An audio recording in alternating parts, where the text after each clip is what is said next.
और गंगा में स्नान करने से। अब गंगा नहाओगे तो तन शुद्ध होगा।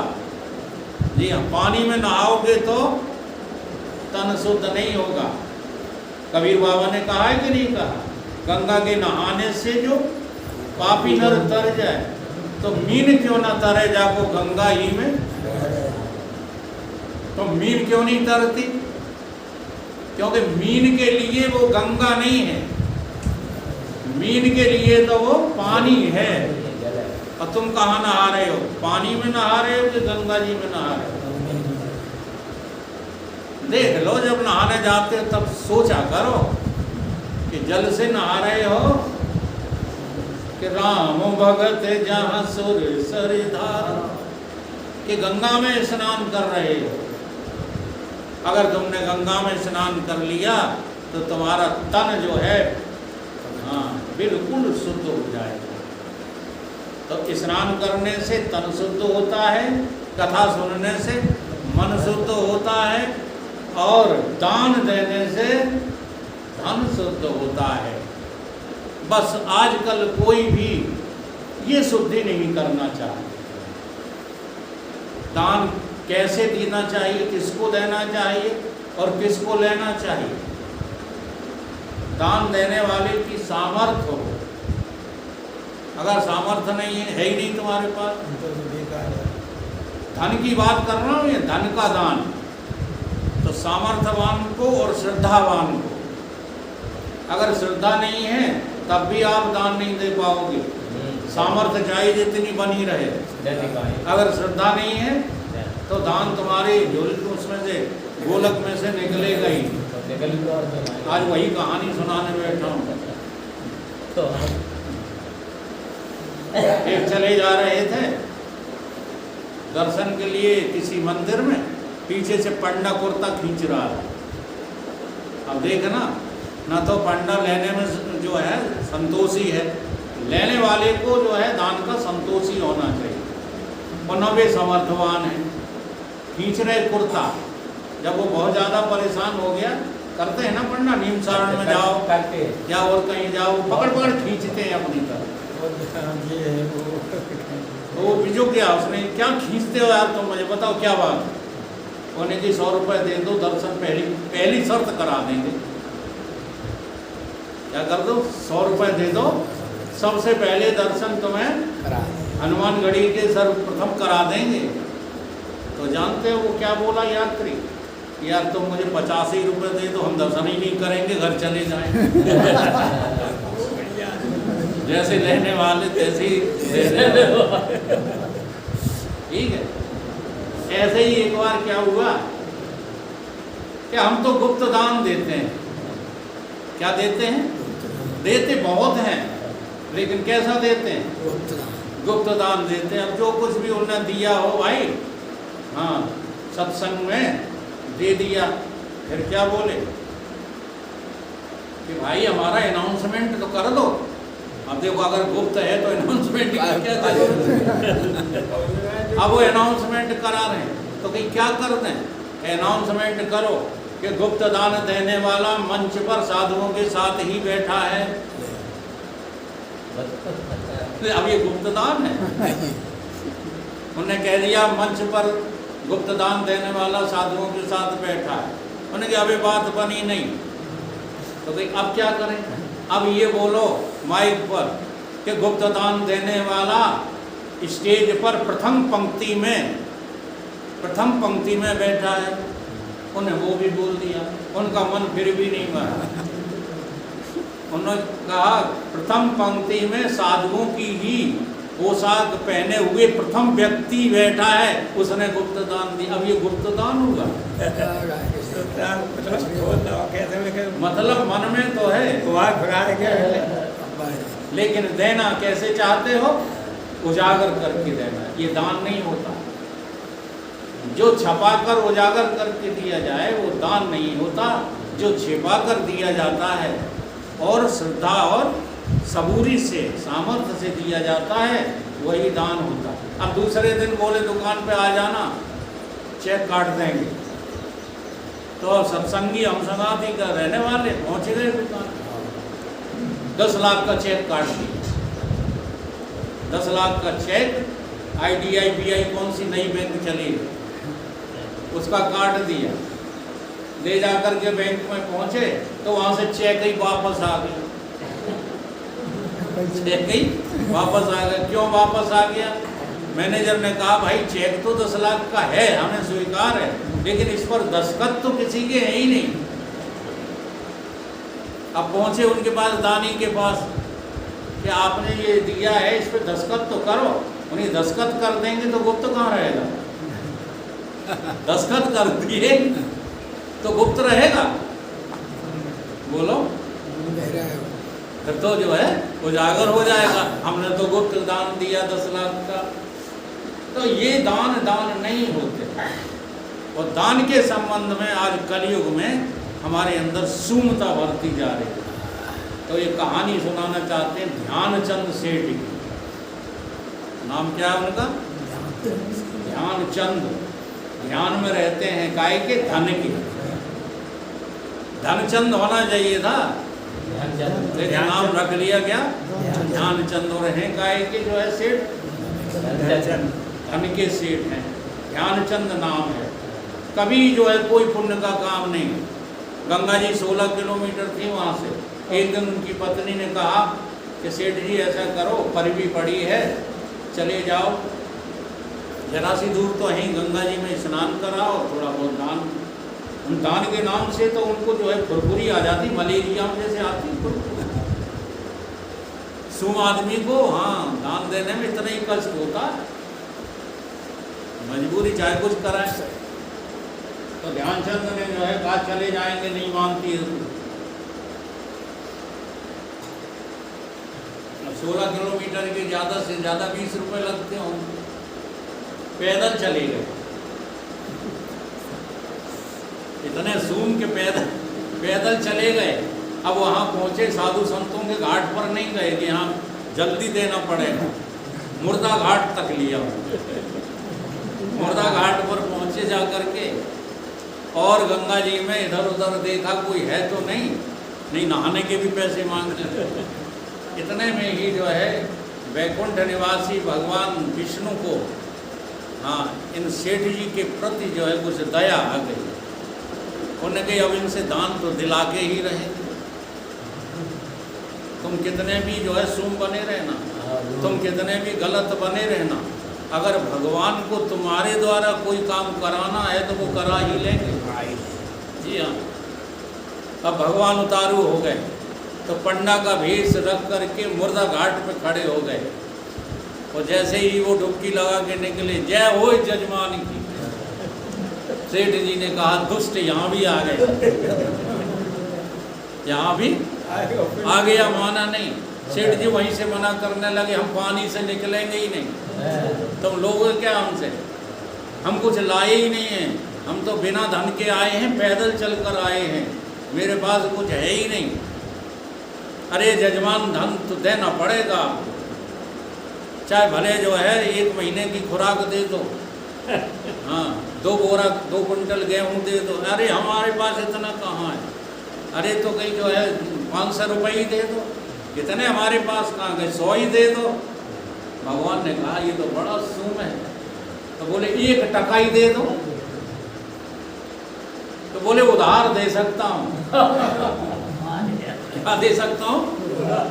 उधार दे सकता हूँ, नगद नहीं दूंगा। भगवान ने कहा कोई बात नहीं, तुम उधार दे दो।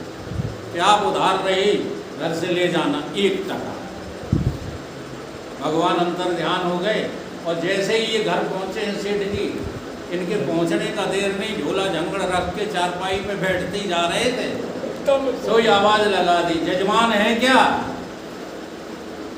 जो सेठानी बाहर गई, उन्होंने कहा कि सेठ जी 1 टका दान देने की हमको वादा कराए थे गंगा घाट पर। अंदर आके कहा तो बोला दुष्ट इतनी जल्दी आ गया, पीछे मेरे पीछे। तो कहते हैं कि हम नहीं देंगे। सेठानी ने कहा 1 टका है, कोई ज़्यादा तो है ना, दे दो, उधर जो है झंझट कटे। बोले हम नहीं दे सकते।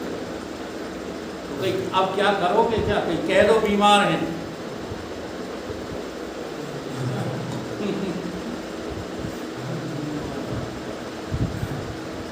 सेठ जी बीमार हैं। सेठानी आके बात बाहर बोली, सेठ जी बीमार हैं। तो बोले बने रहने दो बीमार, अगर हमारा जजमान बीमार है तो हमारा वापस जाना बेशर्मी है हमारी। अब हम यहीं रहेंगे, उनकी सेवा करेंगे, उनको दारू वगैरह वो दवा दारू करेंगे उनकी, और यहीं रहेंगे। आप तो सिर्फ आटा वाटा दे दो, हम बना के खा लेंगे। तो सेठानी कहा जाके वो तो रुक गया। तो सेठ ने कहा ये तो टका से भी ज़्यादा पड़ेगा। आएगा पिएगा, 2 दिन भी रुक गया तो कितना पड़ेगा। तो कह दो सेठ मारे गए। सेठानी ने कह दिया जाके झूठ कि सेठ जी तो मरे गए। अब जो जजमान ने सुना सेठ जी मर गए तो उन्होंने कहा अब हमारा वापस जाना धिक्कार है हमको, अब तो उनका अंतिम संस्कार करके ही जाएंगे। लेकर के पिछोरा। सुनो माताओं, बहुत इसका अंत बहुत कहानी का अच्छा है। सार जो है वस्तु छिपी हो सकती। तो अमोछा डाल के पूरे गांव को जो है बुलाए भगवान कि चलो सेठ जी जो है मर गए, सेठ जी मर गए। अब जो है भीड़ लग गई और सेठ जी अपने आंख बंद करके सांस रोक, भीड़ इकट्ठी हो गई। चलो डेड बॉडी निकालो। अब जैसे ही जो है मृतक शरीर निकाला जाने लगा तो सेठानी मूड पट के कहीं मरे नहीं है, जे जिन्ना है जी अभी मरे। तो वो तो सच बोल रही थी। और गांव के लोग क्या कहें, इतना मोह ठीक नहीं है, अब जो होना था सो हो गया, इतना मोह ठीक नहीं है। अब वो तो सच बोल रही है, वो कह रही थी मरे नहीं है, जिंदा है, लेकिन कोई मान ही नहीं रहा, वो तो मरे गए। ठटरी बनाई गई, उस पर लादे गए और 4 कोने में 4 आदमी लग गए और जरघटा पे पहुँचे जाकर वहाँ पर रख दिया। भीड़ लगी हुई है, कंडे वंडे चिता बनाई जा रही है। तो भगवान ने कहा ये तो बड़ा हठी है, तो हमें लगता है कि ये मर भी जाएगा लेकिन टका नहीं देगा। तो कान में जाकर के बोले हम आए वैकुंठ से। कहाँ से आए? हम भगवान हैं, हम साधारण आदमी नहीं हैं, हम पंडा नहीं हैं, हम आए वैकुंठ से और दिया संबंध तो से जोड़। और जो इतने सुनी सोई सेठ ने आंखें खोली तो भगवान कोई नहीं, पढ़ने ही खड़ा था। फिर मूछे लगे और आंखें मूछे जो एक बात है, यदि तुम हमारे लिए दया करते हो तो देव टका तुम छोड़, टका तुम जो है मत लो हमसे और हमारी तुम्हारी दोस्ती। तो सुम आदमी जो है मर जाएगा लेकिन दान नहीं देगा। और दान की ये महिमा है कि कलयुग में 4 चरण हैं धर्म के। धर्म के 4 चरण हैं, उनमें से 3 तो कोई पालन कर ही नहीं पा रहा है। 3 टांगें टूटी हुई हैं धर्म की, वो कलयुग में पालन हो ही नहीं पा रहे। लेकिन 4था चरण क्या है? दान। एन कैन के विद दीन दमन दिए। तो कलयुग में दान की बड़ी भारी महिमा है और इस महिमा को जानना है तो रामचरितमानस का पाठ किया करो। रामचरितमानस में सारे पात्र देने वाले मिलेंगे, चाहे राम हो चाहे रावण। रावण ने क्या दिया जानते हो? राम ने तो दिया ही दिया है, वानरों ने तो दिया ही दिया है, हनुमान जी ने तो दिया ही दिया है, सब ने दिया है। लेकिन रावण ने भी दिया ही है, लिया कुछ नहीं। अब क्या दिया है बता दो? इतना कोई दे नहीं सकता जितना रावण ने दिया है। अपना सारा कुटुंब, हाँ, अपनी सारी जो है लंका, अपनी सारी संपत्ति और कुछ भी नहीं छोड़ा, सब कुछ दे ही तो दिया। और सब कुछ देने के बाद मरने पर भी मुक्ति हो जाती है। ये वहाँ पर रामायण में कथा का सार है। ये सार नहीं है कि देव चाहे ना देव, हाँ चले जाओ मंदिर में और फांसी लगा के कि हम तो भगवान ने मार डाले, हम तो मुक्त हो गए, हम तो तीर्थ में मर गए तो मुक्त हो गए। ऐसे मुक्त नहीं होते। जब तक धर्म का आचरण नहीं करोगे तब तक जो है मुक्ति के कागार पर नहीं पहुंच सकोगे। इसलिए रामायण, आज रामायण की महिमा और दान की महिमा पर ही मेरा पूरा प्रवचन है। रामायण की महिमा को समझो। रामायण सुंदर करतारी, संशय विहंग उड़ावनहारी। रामायण सुरतरु की छाया, दुख भय दूर निकट जो आया। रामायण सुरधेनु समाना, दायिक अभिमत फल कल्याणा। और रामायण से प्रीत जो करई, ते नर भाग्यवंत अति रहे। जो रामचरितमानस से, हम रामचरितमानस को ही रामायण कहते हैं, जो निरंतर उसके संसर्ग में रहेगा वो भाग्यवान पुरुष किसी न किसी तरह सत्संग से जुड़ ही जाएगा। सत्संग में जुड़ने से उसको वो विधि, उसको सत्संग में जुड़ने से वो सारी साधनाएं प्राप्त हो जाएंगी, जिन साधनाओं के द्वारा अंतःकरण की शुद्धि होकर हमें अपनी जो है जीवात्मा का मोक्ष प्राप्त होता है। इसलिए रामचरितमानस को जरूर पढ़ा कीजिए। बिंदु जी ने भजन लिखा है, हमें निज धर्म पर चलना सिखाती रोज रामायण। हमें धर्म पर चलना सिखाती रोज रामायण। सदा शुभ आचरण करना सिखाती रोज रामायण। सदा शुभ आचरण करना सिखाती रोज रामायण।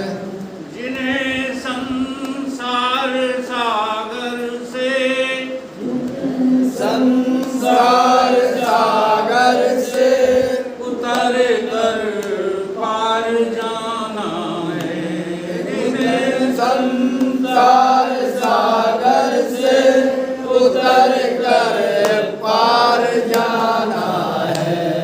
उन्हें सुख से किनारे पर लगाती रोज रामायण। उन्हें सुख से किनारे पर लगाती रोज रामायण। हमें निज धर्म पर चलना सिखाती रोज रामायण। हमें निज धर्म पर चलना सिखाती रोज रामायण।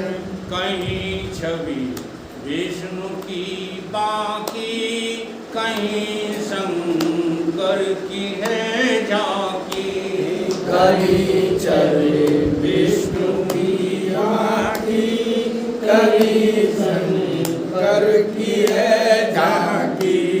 कहीं छवि विष्णु की बाकी, कहीं शंकर की है झांकी।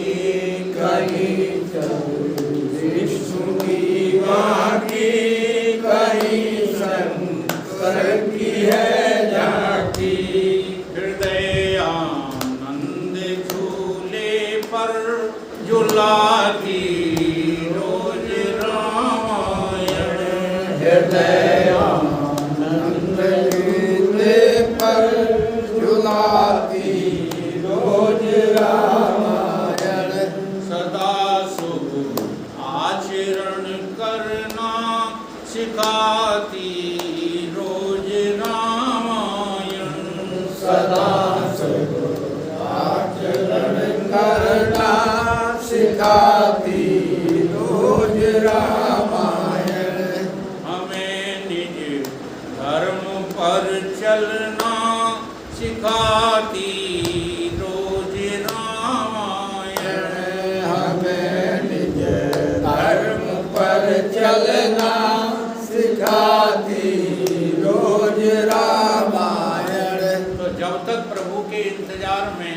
तुम अपने हृदय को पाषाण नहीं बना लो। अहिल्या की कथा क्या सिद्ध कर रही है कि हम जो है अपने हृदय को संसार से जुदा करके पाषाण बना लें। कतई संसार की बातों का असर नहीं होना चाहिए, तो आप अहिल्या हो। और जब आप अहिल्या हो जाओगे ना, तो ये आत्मज्ञान का जो है जरा सा छूना, देखो कई जगह इशारा हुआ है, धनुष यज्ञ में भी उस इशारा हुआ है, यहाँ अहिल्या के जो है प्रकरण में भी इशारा हुआ है। छुअत ही टूट पिनाक पुराना। एक बार तुम अपनी आत्मा के ज्ञान को अपने अहंकार से टच तो करो, ये अहंकार हमेशा के लिए खत्म हो जाए। लेकिन आत्मज्ञान को छूने नहीं देते हो, अहंकार ही अहंकार लिए और सारी कथाओं को तुम अपनी बुद्धि में भर लेते हो, इसलिए कोई असर नहीं होता। बात आ रही समझ? ऐसे ही संसार के प्रति अहिल्या बन जाओ, पाषाण कर लो अपने हृदय को। हाँ, एक जो है हम वकालत का किस्सा सुनाते रहते हैं, आप लोगों को तो सुनाया है, माताएं सुन रहे। एक जो है मुवक्किल वकील के पास पहुंचा, तो उन्होंने कही वकील साहब ये काम तो हमने किया है, अब हम बचें कैसे? तो वकील ने सिखा दिया, क्या सिखा दिया कि तुमसे कोई कुछ पूछे, जज पूछे, वकील पूछे, तुम एक ही जवाब देना, हैं। क्या जवाब देना? हैं। अब वकीलों ने तमाम प्रश्न किए, तो जब ये मर्डर हुआ था तब तुम कितनी दूर थे मारने वाले से, तुमने कौन सी कट्टा से गोली चलाई थी? अब वो हर बात पे करते भें भें भें। जज ने भी पूछा, क्यों भाई ये क्या भें करते हो? सही जवाब दो। जज साहब से अगर उसने कर दिया भें, तो जज साहब ने निर्णय लिखा कि इसका तो दिमाग खराब है, ये मर्डर कर ही नहीं सकता, इसे मुक्त किया जाता। अब वो मुक्त होकर वकील साहब के पास पहुंचा। वकील साहब ने कही लाओ हमारे 20,000 रुपया फीस के। उसने कर दी क्या कर दिया? ऐसे ही तुम घर वालों से करने लगो क्या? बोलो जगदीश इधर देखो, ये बहाने नहीं चलेंगे। और वही मैंने किया है, वही कर रहा हूँ। तुम्हारे काम के लिए मेरे पास भें और सत्संग के लिए टाइम ही टाइम। इतनी लपट में सत्संग मिलेंगे बिल्कुल। तो अभी हम बाजार से कोई सौदा मंगाएं तो भें। यही उपाय है जगत से बचने का, और कोई उपाय नहीं है। हमें निज धर्म पर चलना सिखाती रोज रामायण। हमें निज धर्म पर चलना सिखाती रोज रामायण। सरल कविता की कुंजों में बना मंदिर है हिंदी का। सरल कविता की कुंजों में बना मंदिर है हिंदी का। सरल कवि। अच्छा, ये हमको याद वैसे ही हो जाते हैं भजन, दिलचस्पी है तब याद हो जाते हैं, दिलचस्पी हो जाती लगन लगी। एक दिन का अभ्यास है कि हमारे 20-40 वर्ष का अभ्यास। अरे 40 वर्ष और ज़्यादा हो। फिर आप लोग झूठ क्यों बोलते हो कि हम स्वाध्याय करते हैं? इसको स्वाध्याय नहीं कहते। जगत की सारी सुख सुविधाओं का त्याग, काम धामों का त्याग, रिश्ते फिश्तों का त्याग करके जब तुम इधर लग जाओगे तो फिर जो है कोई आपको टोक नहीं पाएगा कि आप मंच से गलत बात करें। और नहीं तो ये जो है आप दो बातें कर रहे हैं ना, इसको क्या कहते हैं? दो मुँह कुचलें। हाँ, दो मुँह वाली कुचलें। जगत भी चपेटे फिरते हो और भगवान भी मिल जाए, दुई के एक संग हो भुआलू कसौ ठटाओ बुलाओ। संसार तो देखो मिलने का है ही नहीं। अगर तुमको ये बुरा लग रहा हो कि संसारी की तरफ अब तो हम लग जाएं, कभी कभी ये लोग हिल से आ जाते हैं तो कहने लगते सत्संग नहीं छोड़ देंगे हम, संसार ही में लगेंगे। तो संसार में कितने भी लगे रहना, संसार तुम्हें कभी मिलने वाला नहीं है ही नहीं। और जितने संसार में लगे थे उतने के आधे भी तुम भगवान में लग जाओ तो मेरी गारंटी है कि भगवान तुम्हें मिलेंगे ही, मिले ही मिलाए हैं, केवल तुम्हें समझने भर की देर। सरल कविता की कुंजों में बना मंदिर है हिंदी का। सरल कविता की कुंजों में बना मंदिर हिंदी का। सरल कविता की कुंजों में बना मंदिर है हिंदी का।